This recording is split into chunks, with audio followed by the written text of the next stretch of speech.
বেগম খালেদা জিয়ার শারীরিক অবস্থার উন্নতি হচ্ছে, রাতে মুখে লিকুইড খাবারের পরিমাণ বাড়ানো হয়েছে। বিজলি কেবলসের স্কিন কোটেড ইনসুলেশন আগুন প্রতিরোধী। বিজলি কেবলস, নিরাপদ আজীবন।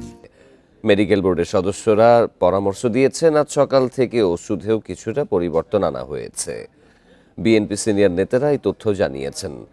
৮০ বছর বয়সী খালেদা জিয়া দীর্ঘদিন ধরে হৃদরোগ, ডায়াবেটিস, আর্থ্রাইটিস, কিডনি জটিলতা সহ নানা শারীরিক জটিলতায় ভুগছেন। গত ২৩শে নভেম্বর শ্বাসকষ্ট দেখা দিলে বেগম খালেদা জিয়াকে এভার কেয়ার হাসপাতালে নেওয়া হয়। তাৎক্ষণিকভাবে পরীক্ষা নিরীক্ষার পর শুরু হয় তার চিকিৎসা। বৃহস্পতিবার শারীরিক অবস্থার অবনতি হলে তাকে সিসিউতে স্থানান্তর করা হয়। সেখানেই তার চিকিৎসা চলছে।